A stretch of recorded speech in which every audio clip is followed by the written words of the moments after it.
listening today. First of all, we'll just start with some introduction, just explain our role within the community, and then what we're going to do is go into some presentations around a couple of different matters, including knife crime, and then we just take questions from yourselves around any concerns you have around policing, etc. As that will be the format of the afternoon. I'm Karen Geddes, I'm the Inspector for Perry Barr constituency. Part of the area that I cover is Handsworth Ward. I cover the Zales and East Handsworth. I also cover Perry Barr and Oscott as well.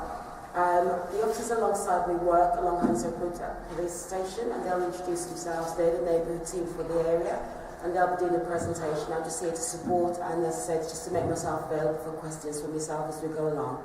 If you have anything whilst we're in the presentation, please feel free to interact. Otherwise, you'll just have us chatting at you all afternoon. So I expect some questions from you out there. Okay? Hi folks, I'm Lynn Ratton. I'm the neighbourhood sergeant that covers Handsworth Wood ward. So I cover everything basically on the other side of Sale Road, down towards Hampstead Hill, and then all of Handsworth Wood up towards Raleigh Close. I'm PC Mark Willis. This is my sergeant, Sergeant Rattu, and Inspector Geddes have already introduced themselves. I've recently joined Handsworth Wood neighbourhood team in August. Enjoying it, absolutely fantastic. Great diverse community to police, loads of different issues. It's great to be here today to finally get to talk to you all as well. Do you want to start with knife crime? Yeah. Okay. We've got a presentation today on knife crime. I'm not going to just read it out to you. I'm going to ask for some input from yourself and what you think as well. So, is there anybody that can operate the laptop for me, please? That's great. So, I might be able to see you later.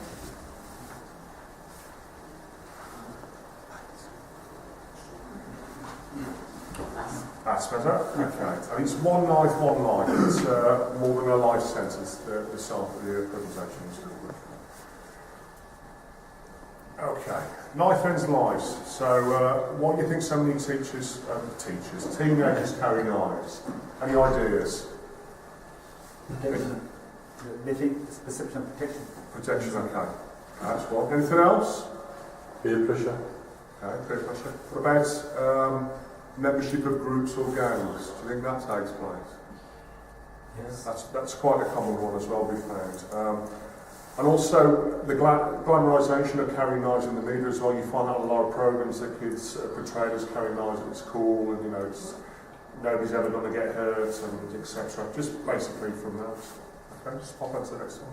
I think just also, with regards to that, it's education. Sometimes people don't realise that they're committing a criminal offence by carrying knives as well. So there's that angle as well that we need to cover and educate our youngsters out there about what's right and what's wrong.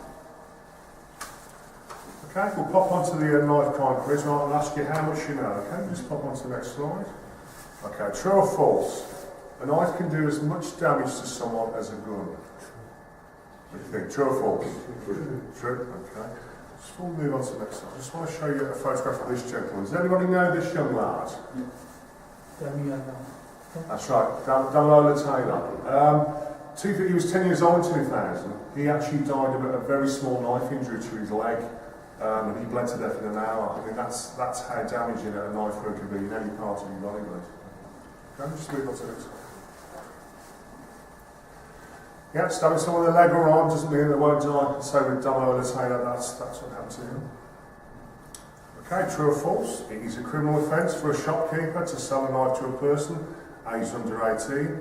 This has recently increased from 16. Is that true or false?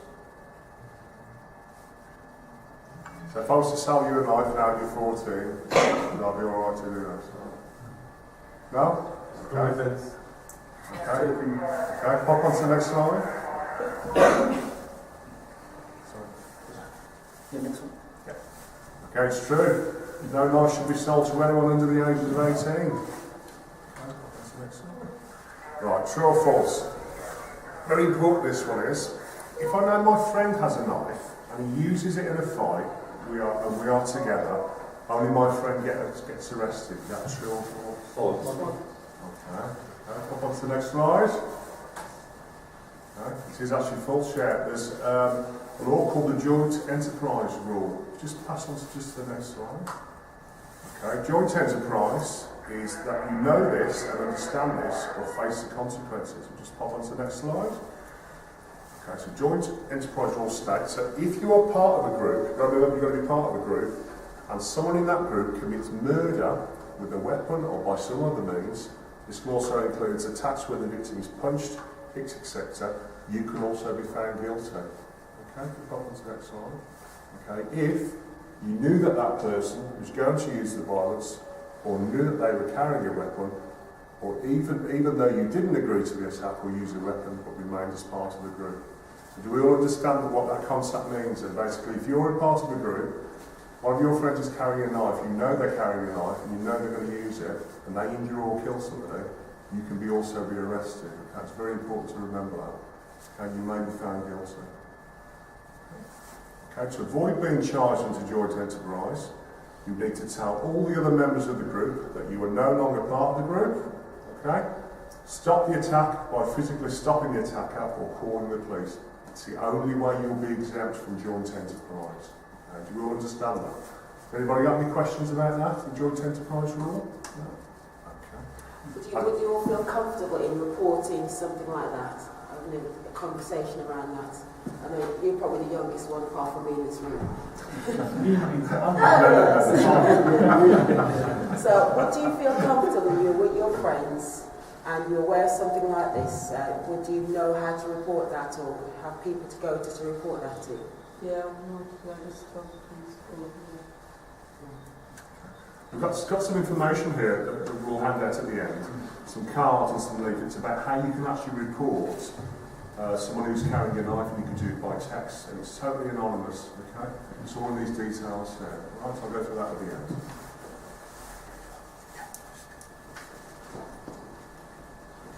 Okay. There is a YouTube clip. I don't think it'll come up on your laptop there. Move on to the next slide. Okay. More about it.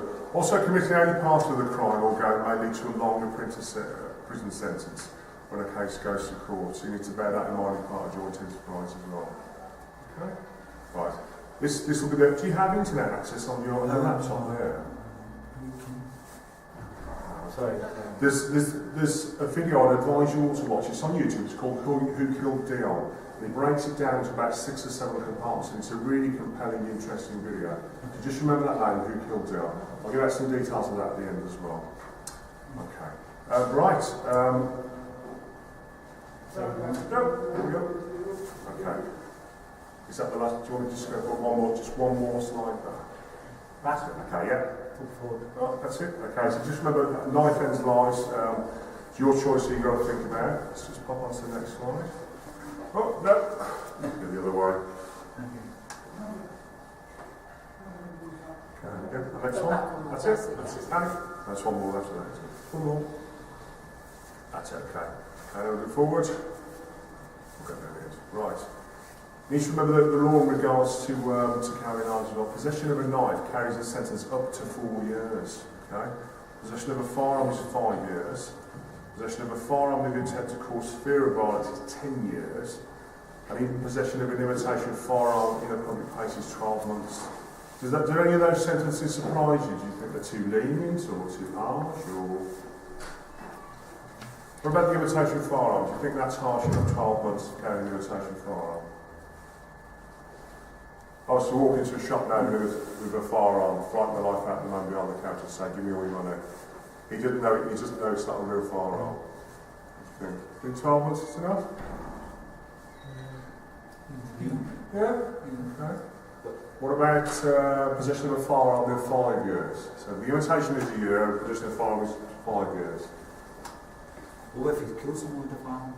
Is this just possession? This is just purely possession, yeah. So you can get 2 convicts of what if he shoot someone, as well as a possession of getting one for murder and one for double jeopardy. Yeah, you look at 2 charges. Okay, 2 charges. Okay. But if you compare the sentences, you've got 5 years for a firearm. You can imagine it. You think of a firearm, you think the damage that can do, and yet you get a year more than carrying a knife. So that's how seriously the law views you carrying a knife. You know the position of a knife, don't mind asking? Is there a specific size for it, or is it just because they have some pen knives and stuff like that? Is that included as well? Yes, there are specifics down to law, and it also if it's got a folding blade or not, if it's up to a certain size, and the reason why you carry it as well. Because you may be carrying that as part of a profession, or so according where you are, why you're carrying it, what you're intended. What I'd say is don't get carried away with what's right and what's wrong. The problem that we have is people are carrying knives that they think they're okay to carry because it's a pen knife, it's this. You get into a heated argument and suddenly you have a weapon, and what you do is you use the weapon, and it might be a small thing, but if it hits you in the right place, we talk about Domino Taylor, if it hits you in the right place, it's going to be lethal. So, you know, it's whether or not you need to have that in the first place, because the potential is that if you're in danger, you're going to react and you're going to use. Can I mention there is actually a case on this called the Crown versus OV, which basically looked at that point, which said that even if you're carrying a weapon, even for your own safety, right, and you have no intention to use it, but the fact is that there's always that possibility that if you're in a situation, there's a possible chance that in the heat of the moment you could end up using it, which is why it's so dangerous. That's what it's mentioned. Should we pop onto the next slide? Okay, possession of an imitation firearm with intent to cause fear of violence, also 5 years. Possession of a taser, 10 years. What do you think about that sentence for 10 years for a taser? Is that a taser gun or is it a Taser gun, yes. Do you know what a taser is? Yeah. Okay. What do you think about the possession of a taser is 10 years, And the and possession possession of of a knife is 4 years? Think about it. why is taser more? That's the question. I would answer. He's getting an electric shock or something. They can It's because it's classed, the way it's classed as a firearm. So it's, you know, it has more, it can have an effect. You know, if it hits you, it can have cause problems with your heart, it can stop your heart.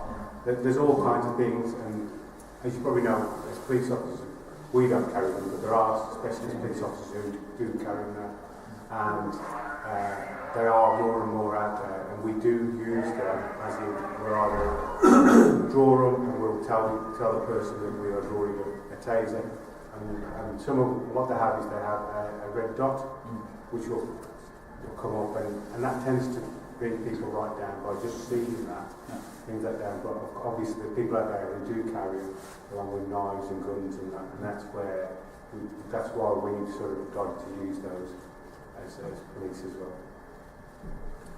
Okay, just bump into the next slide. Okay, and as we said there, knife ends lives. I've got 3 pictures here of these 3 individuals. They're all from the Birmingham area, and they've all died as a result of knife crime. Does anybody know Rosie Ross? Anybody heard of her? Her mother's quite active in campaigning around the Midlands about knife crime. She was actually stabbed in 2001. She was sunbathing in the middle of Centenary Square in Birmingham, completely minding her own business, and a stranger came up and stabbed her. Okay. What? Any of the younger members know that gentleman there? Must have seen him. Local rap star? No? His name's I'm going to pronounce this really bad name because I'm an old man. It's Depsman. Ever heard of him? No? He was actually from Birmingham South area, and he actually was stabbed in September. He was at a charity dinner for one of his friends. He was also stabbed the year before. That was in September. And then we've got Azim Azam. He was stabbed on an argument on a bus, also in September this year, in Moseley. And that's just literally 3 individuals just from the Birmingham area in that short period of time, all died from knife crime. So it does happen, it is out there.